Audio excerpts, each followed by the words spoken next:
welcome. You are watching the AskBonBon Show, and I am your host, Bonnie Bruder. And today we have another incredible guest for you, and we will be talking about a subject that I feel is so important. We're going to be talking about women in the corporate world. And today I want to introduce all of the viewers to Miss Sheila Ronning, who is the CEO and founder of Women in the Boardroom. Hi. Hi. Thank you so much for having me. Thank you so much for being here.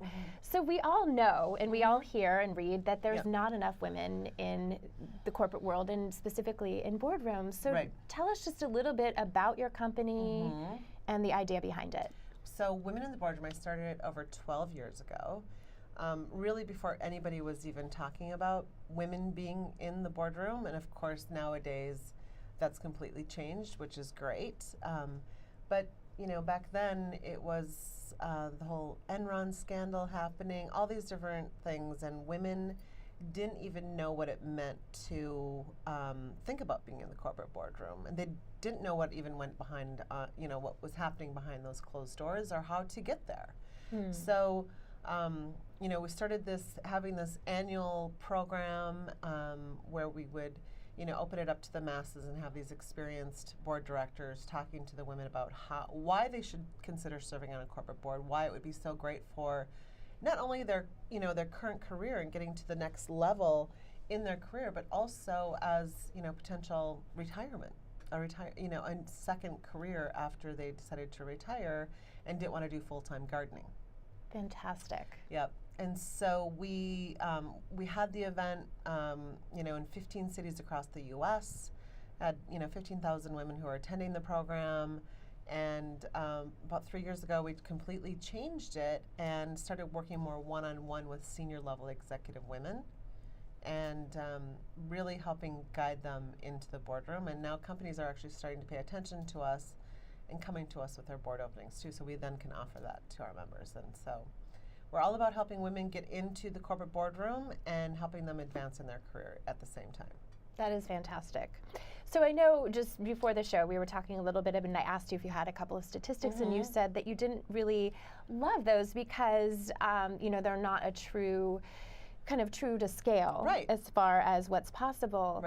But you know, another thing that you said that I really love and I want the viewers to hear is that it's not just about sitting there and whining and women make 72 cents and and all that kind of thing. It's really about, you know, if you want something, you got to make it happen. You got to have the right tools, the right mentors. And it sounds like you have really created a strategy that makes this happen. Yeah, well, so talking about the statistics, right? I mean, first of all the research is only done on the Fortune 500 public company boards, and you know, there's a lot of other companies out there. So there's so few men or women that are even qualified to serve on those corporate boards. So why are we only focused on those boards when there's thousands and thousands of other companies, right? So whether it's a smaller publicly traded company board or a privately held company board, a for-profit advisory board, all of these different boards that women can start focusing on that actually do need them and they're way more than qualified for. Fascinating. Yeah. So for viewers that are watching that don't even really know, you know, exactly what that means, what does it mean to a woman or anyone to sit on a board? Well, I mean, it will be different if you're serving on a public or a private or even a for-profit advisory board.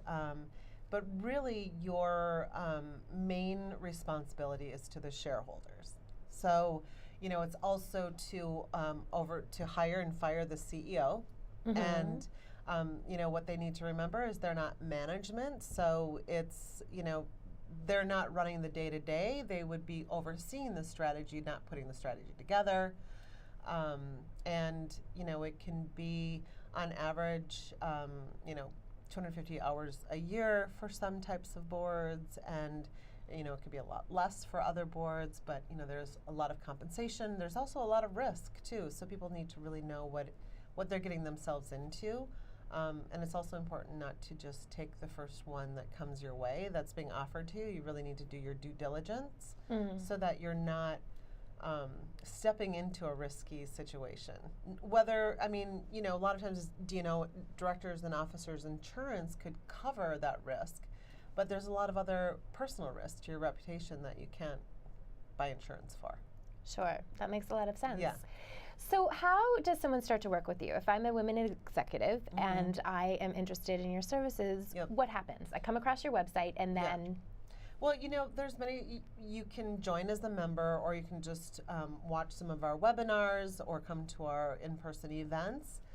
It's womenintheboardroom.com, and I have a brief video on there that I've recorded about our, VIP program, and you do have to be a senior level executive woman to be in that program. So yes, you'd go to the website, learn more about us, but really what we're doing is we're putting you through a process. It's a proven process. We know it works, and we have a lot of testimonials on our website so you don't have to just take my word for it, right? Sure. But it's, we're working with them on their board documents. So that's professional profile, a board bio, and really helping women appear on paper as qualified as they are. I mean, that's a struggle for women, is to accept that they're really amazing at things too, and they just don't like to say they're an expert at anything. I see. Yeah, which is completely different from that. I mean, I could go into a whole bunch of analogies on that right at this point, but I don't think we have time. But another show. We'll have you back for a whole other show. Yeah.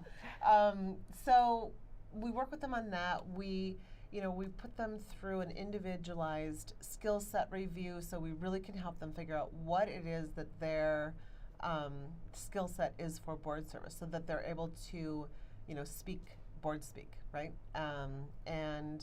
And help them with their network. I mean, we hear time and time again that less than 15% of all board seats are filled by a search firm. So that means it's going to come from your network. And even when a board does retain a search firm, the first thing the search firm asks the board is, who do you guys know? And they're all white guys sitting at the table. Right? Interesting. Yeah, so it's really important to help these women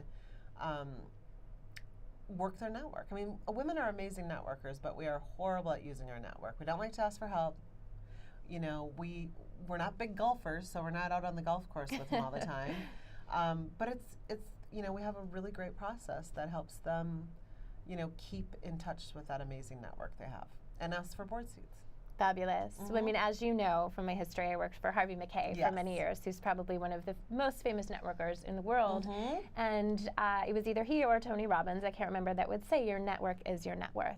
Oh, yes. And I believe that to be so true. There's been so many times, and even in life, you don't know throughout your career that you're building a relationship, and then, a decade later, that might transform into something else. But again, as you said, as women, we're afraid to ask for help. We always want to help other people, but, as a whole, we're always not real quick to jump and say, who do you know? What can you do? How can you help? And and I get that. And I'm not, when I'm saying to them, we really dig in and help you with your network, that doesn't mean you have to go to 50 new events this month and meet, 100 new people. It means knowing who in your network are the right people to really stay connected to, which, I always say it's the influencers and the connectors.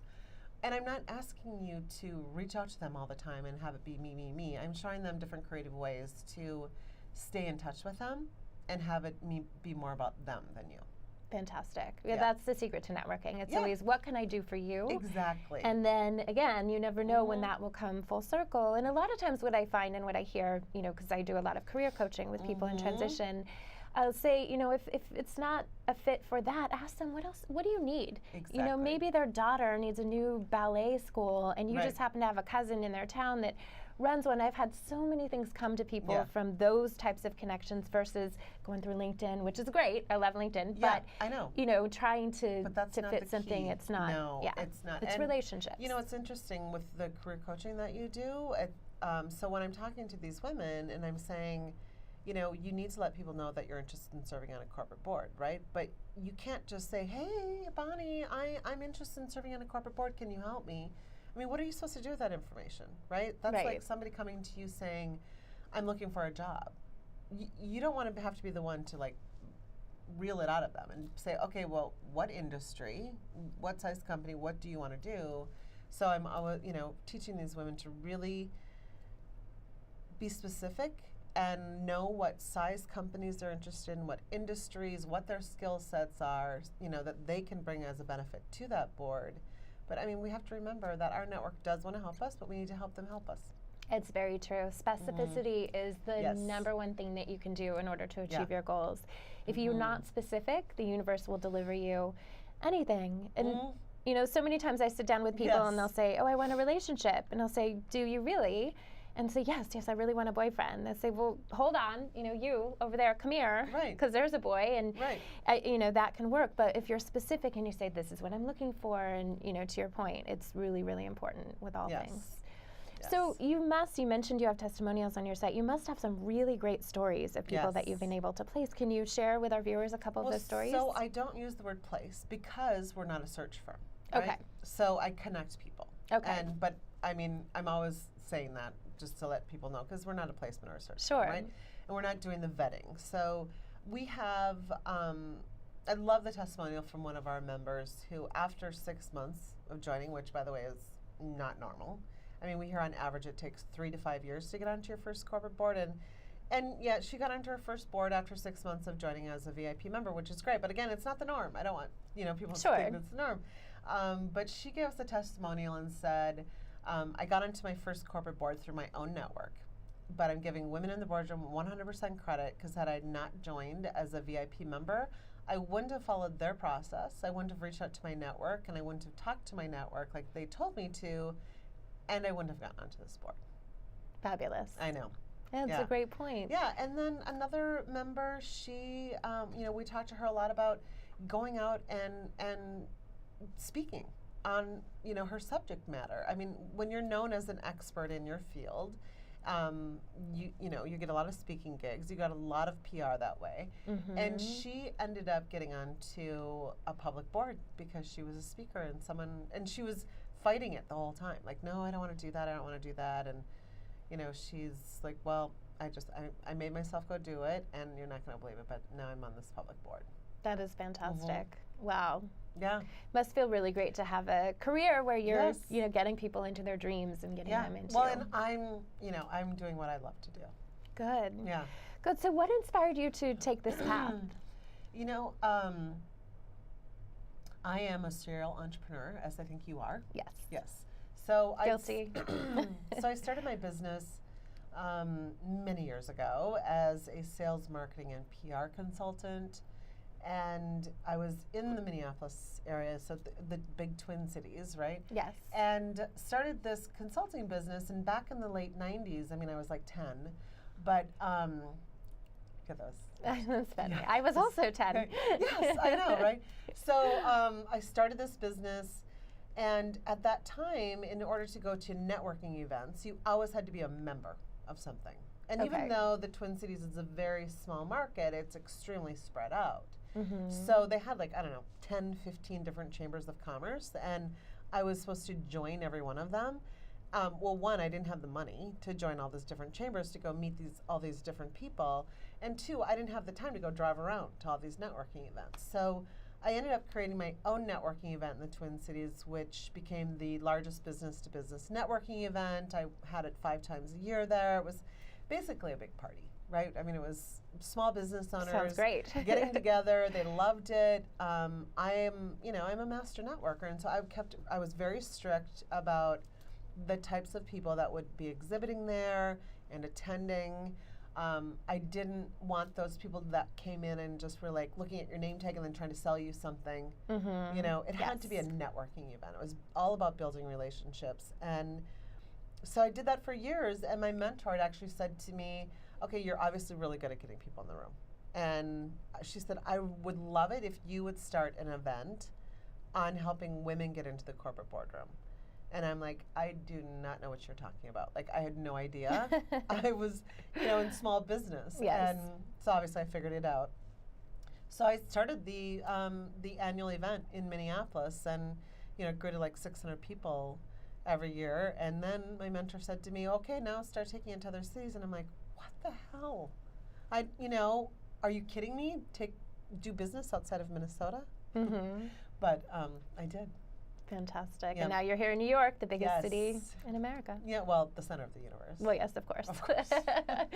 Yeah. Wow, that's a really great story. And having been an event producer for many, many years, I know that that is one of the biggest challenges that people have is getting people into the room and getting the right people. Yes. You know, you can have a great talent and a great concept, but filling those seats. So that's pretty remarkable that you grew to up to 600 people. Yeah. Extraordinary. You know, it was great. But then, I mean, many things happened. It was, you know, the financial crisis kind of just wiped everything out. And not only did we, you know, we were losing sponsorships left and right because nobody had any marketing dollars. And women at that time, you know, really needed to keep their head down and not go to events. I mean, people were being fired left and right, and in order to hold on your job, you're doing basically 2 or 3 people's jobs. So you couldn't go to an event anymore. So that, you know, that totally dwindled out. But that's when I rolled out the membership platform, which was the best thing I could have ever done. Fantastic. Now I feel like we're actually making some good traction too.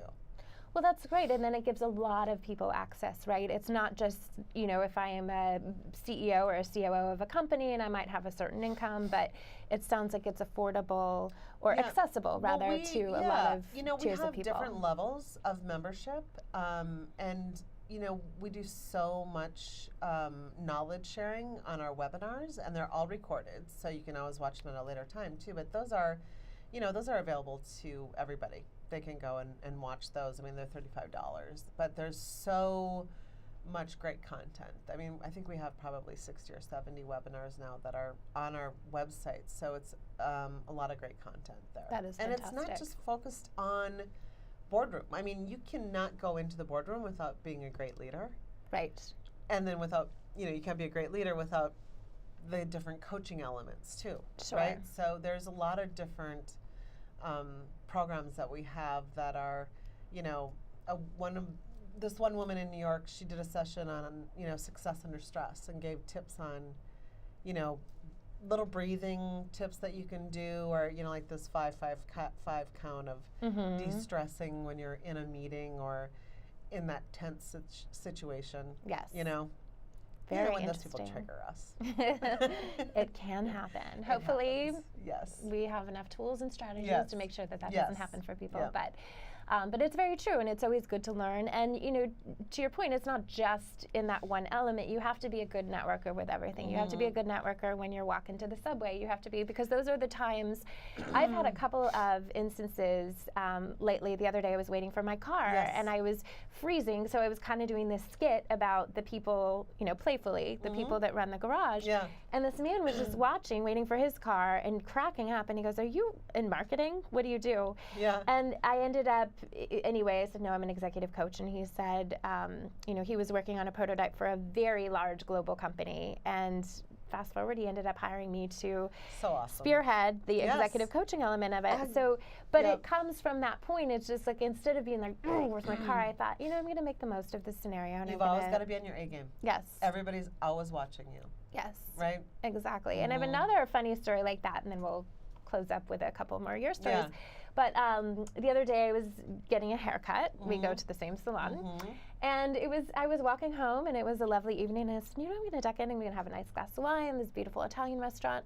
Well, fast forward, I ended up sitting next to this gentleman who is the voice of Pinocchio in those insurance commercials. Have you ever seen those? Yeah. But more importantly, he's working on a reality show where they take underprivileged children and they house them in a jail cell.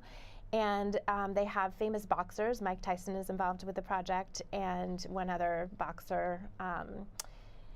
And they basically are teaching them certain skills, but if you progress, you get to move forward, and then these trainers work with you and they teach you skills. And if you don't, you're in the curriculum as a prisoner would be, and you're doing. So it's a very innovative, scared straight kind of approach. And it's a reality show, but he said we need a female motivator and a female. So again, those all come from your network. I could have just not spoken to the man. Yes. So, oh my gosh, that is awesome. So, but the thing is that, you know, those are the times and those are the skills, and it sounds like you're teaching people those valuable skills of just asking, you know, here you are, just sitting there, but talk to your neighbors. Who are you? What are you up to? What are you doing? And then it transpires that you have a very important connection, and So I love the work that you do. That's why we wanted to have you on, because Yes. people need to know that generally in any moment, I mean, especially here in New York City, if you're sitting in a restaurant or a cafe, the person that you need to know most to achieve your dream is probably within that sphere of influence. Absolutely. So What is it, 7 degrees 7 degrees, yeah. from Kevin Bacon? Right. Exactly what I was going to say. Yeah. Almost. Yes, right.